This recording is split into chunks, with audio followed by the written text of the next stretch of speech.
मुंबई में ड्रैकुला और उसकी प्रेमिकाओं का कहर शुरू हो चुका था। एक लोकल ट्रेन में एक महिला सफ़र कर रही थी। महिला का नाम फरीदा था। उसे मुंबई से कल्याण तक जाना था।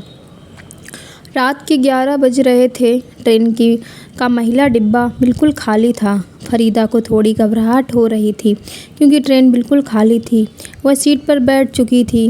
किसी तरह उसने अपने आप को संभाला। इस बीच एक अन्य महिला जो ट्रेन में ही सो रही थी अचानक उठ गई। बाल उसके सुनहरे थे, रंग अत्यधिक गोरा था, आंखें भी सुनहरी थीं। वह शक्ल से विदेशी मालूम पड़ रही थी। मुंबई में अक्सर सैलानी आते जाते रहते हैं, इसमें कोई आश्चर्य की बात नहीं थी। उसका नाम लीजा था। लीजा, मैं लीजा हूँ। फरीदा, मेरा नाम फरीदा है। लीजा, आप कहाँ तक जा रही हो? फरीदा, मैं कल्याण तक जा रही हूँ। आप कहाँ जा रही हो? लीजा की हिंदी साफ नहीं थी, लेकिन फरीदा को आश्चर्य हो रहा था कि लीजा उसे ट्रेन में दिखाई क्यों नहीं थी। बहरहाल फरीदा को एक मुसाफिर लीजा के रूप में मिल गया था तो वह सुकून महसूस कर रही थी, क्योंकि दोनों में दोस्ती हो गई थी। बातें करते करते पारसिक हिल कब आ गया पता ही नहीं चला। अब गाड़ी टनल सुरंग के अंदर घुस गई थी। पारसिक टनल नामक इस सुरंग की लंबाई लगभग 13 किलोमीटर थी। टनल आते ही डिब्बे में अंधेरा छा गया। जब तक ट्रेन सुरंग से बाहर आती लीजा ने अपना काम कर दिया था। लीजा, जो कि काउंट ड्रैकुला की प्रेमिका थी, उसने फरीदा के गले में दांत गाड़कर उसका रक्त पी लिया था। फरीदा मर चुकी थी। अब ड्रैकुला ने अपनी प्रेमिकाओं के साथ खूनी खेल खेलना शुरू कर दिया था। अंतिम स्टेशन कल्याण था। लगभग 10 मिनट गाड़ी स्टेशन पर ही खड़ी रही। एक महिला आरवीएफ की नज़र फरीदा पर पड़ी। उसे लगा कि वह सो रही होगी। उसने ज़ोर से बोला, चलो चलो, कल्याण आ गया, उठो। महिला पुलिस उसके पास जाकर उसे जगाने की कोशिश कर रही थी। तभी उसकी नज़र महिला के गले पर गई, जहां दांतों के निशान साफ दिखाई दे रहे थे और खून निकल रहा था। महिला पुलिस ज़ोर से चीखी। उसका शोर सुनकर बाकी पुलिसकर्मी भी आ गए और स्टेशन के आसपास के लोग भी जमा हो गए। महिला के शव को बाहर निकाला गया। मुंबई में इस तरह की मौत का यह दूसरा दृश्य था। ठीक 5 दिन पहले ही मुंबई गेटवे ऑफ इंडिया से 5 किलोमीटर दूर सागर के किनारे 4 मछुआरों की मौत हुई थी। उन मौतों की गुत्थी अभी सुलझी भी नहीं थी कि आज दूसरी मौत हो गई। दोनों ही मौतों में समानता थी। उन मछुआरों के गले में भी दांत के निशान पाए गए थे और इस महिला के गले में भी। ड्रैकुला ने अपना बेसरा कोलावा के टिकट एक पहाड़ी पर बनाया था, जहाँ एक पुराना खंडर था। उसके साथ उसकी तीनों शाहिका रोजा, डायना और लीजा थी। अब शिकार करने की बारी ड्रैकुला की थी। जगह थी बांद्रा फोर्ट, जो बांद्रा रेलवे स्टेशन से 15-20 मिनट की दूर था। लगभग शाम को 7:30 बजे बंद हो जाता है। बांद्रा फोर्ट एक रोमांटिक स्थान के रूप में भी जाना जाता है। प्रेमी जोड़े अक्सर यहाँ अपना समय बिताने के लिए आया करते हैं। ऐसा ही एक जोड़ा शाम के साथ समय के हाथ में हाथ डाले घूम रहा था। 7:15 हो चुके थे और फोर्ट बंद होने में सिर्फ 15 मिनट बाकी थे। एक बड़ा सा चमगादड़ फोर्ट की दीवार पर बैठा हुआ था। यह चमगादड़ आम चमगादड़ की तरह नहीं था। यह आकार में विशालकाय और देखने में बड़ा ही भयानक लग रहा था। वहाँ घूम रहे प्रेमी युगल का नाम ऋतु और सूरज था। दोनों अभी भी एक दूसरे का हाथ पकड़कर चहलकदमी कर रहे थे। इतने में ही चमगादड़ की नज़र युगल पर पड़ती है। वह उड़ान भरते हुए ऋतु के पास आता है और दोनों पंखों से ऋतु को उठाकर पलक झपकते ही वहाँ से गायब हो जाता है। ऋतु चीखती चिल्लाती है, लेकिन सब बेकार हो जाता है। ये सारी घटना सूरज के सामने ही हुई, लेकिन वह प्रेमिका को चमगादड़ के हाथों का शिकार बनते देखकर कुछ भी नहीं कर सका। अपने तत्काल बांद्रा पुलिस स्टेशन पहुंचकर इस घटना की रिपोर्ट करवाई। यह घटना फोर्ट के चौकीदार और अन्य 4 लोगों ने भी देखी थी। पुलिस ने FIR दर्ज कर ली। यह उनके लिए बिल्कुल नया मामला था। बांद्रा के लीलावती अस्पताल में डॉक्टर मैरी थॉमस रात 11 बजे निकली। वैसे तो वह 9 बजे मरीज को देखकर निकल जाती थी, लेकिन आज उसे मरीज देखने में लेट हो गया था। डॉक्टर मैरी का घर अस्पताल से लगभग 7-8 किलोमीटर दूर था। मैरी की कार रोड पर पड़ी तेजी से दौड़ रही थी। तभी एक महिला ने उसे लिफ्ट लेने के लिए इशारा किया। डॉक्टर मैरी ने कार रोक दी। महिला विदेशी लग रही थी। उसने कहा, क्या आप मुझे लिफ्ट दे सकती हैं? मुझे बांद्रा बस स्टेशन तक जाना है। ओके प्लीज़ सिट, मैरी ने जवाब दिया और उसे अपनी गाड़ी की पिछली सीट पर बिठा लिया और कार वापस चला दी। ये नहीं जानती थी कि उसने अपनी मौत को बिठा लिया है।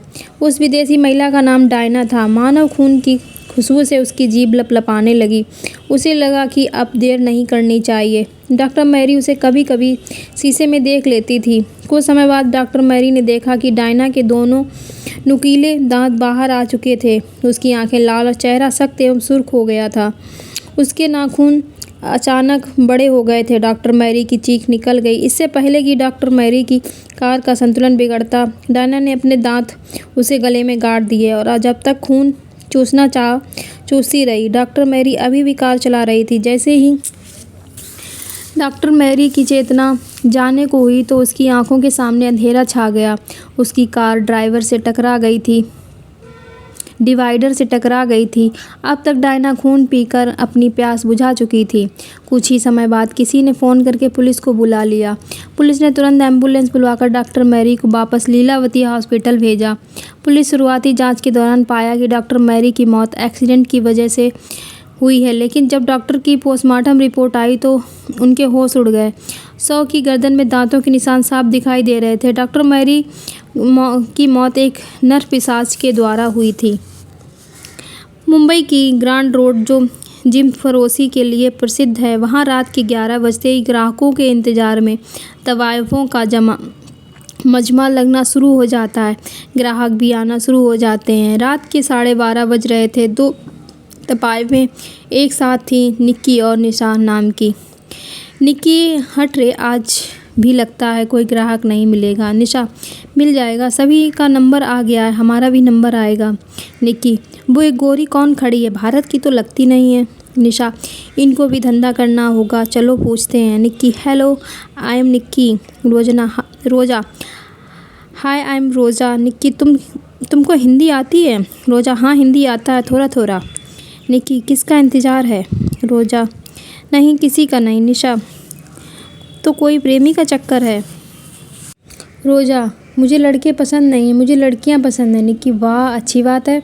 रोजाना, तुम चल सकती हो मेरे साथ, मैं यहाँ सामने एक 5 सितारा होटल में रुकी हुई हूँ। निक्की, 5 सितारा होटल, लेकिन एक रात का पूरे 5,000 लेती हूँ, बोलो। रोजा, मैं $100 दूँगी। निक्की, ये कितना होता है? निशा, अरे $100 बोले कि 8,000, जल्दी हाँ कर दो। निक्की, ठीक है, मुझे मंजूर है, चलो। रोजा के $100 निक्की की तरफ बढ़ा दिए। निक्की और रोजा ऑटो करके होटल की तरफ निकल पड़े। रोजा ने पहले ही होटल बुक किया हुआ था। अब वे होटल के कमरे में पहुंच चुके थे। निक्की, क्या होटल है, मान गई यार। रोजा, शराब पीना है तो पी सकती हो। निक्की, क्यों नहीं। निक्की ने होटल के कमरे में ही रखे एक छोटे से फ्रिज से एक बियर की बोतल निकाली और टीवी चालू कर लिया था। उसकी खुशी का ठिकाना नहीं था। रोजा बाथरूम चली गई थी। थोड़ी देर में वापस आकर उसने अपने कपड़े उतारना शुरू कर दिया। निक्की अभी भी बियर पी रही थी। उसे हल्का नशा चढ़ चुका था। निक्की सोफे पर बैठी, रोजा भी उसके साथ सोफे पर बैठ गई। निक्की ने रोजा को बियर पिलाने के लिए ग्लास उसके होंठों के आगे कर दिया। रोजा ने उसकी कामुकता देखते हुए बियर के 2 घूंट भर लिए। उसके बाद रोजा ने निक्की के भी कपड़े उतारने शुरू कर दिए। अब दोनों सिर्फ ब्रा और पैंटी में ही थी। रोजा ने निक्की के गालों को चूसना शुरू कर दिया। निक्की ने भी रोजा को चूमा। कमरे अब सिर्फ चुम्बनों की ही आवाज़ गूंज रही थी। कुछ देर बाद दोनों ने एक दूसरे को गले लगा लिया। रोजा ने उठकर लाइट ऑफ कर दी थी और निक्की को बेड पर धक्का दे दिया। कमरा मद भरी सिसकारियों से भर उठा। दोनों एक दूसरे के साथ सेक्स के मजे ले रहे थे। निक्की भी अब पूरी तरह से कामुक हो चुकी थी। वो बेड पर रोजा का पूरा साथ दे रही थी। तभी अचानक रोजा नर पिशाच के रूप में बदल जाती है। उसकी आंखें लाल हो जाती हैं, उसके दांत बड़े और नुकीले हो जाते हैं। वह एक साथ निक्की के मुंह पर हाथ रख देती है ताकि निक्की चिल्ला न सके और फिर उसके गले में अपना दांत गड़ा देती है और मज़े से खून पीती है। निक्की चिल्लाने की कोशिश करती, छटपटाती है, लेकिन उसकी सारी कोशिश बेकार जाती है क्योंकि शक्तिशाली रोजा पूरी तरह से उसके शरीर पर छाई रही थी। रोजा उसका गर्म खून पीने का मज़ा उठाती है।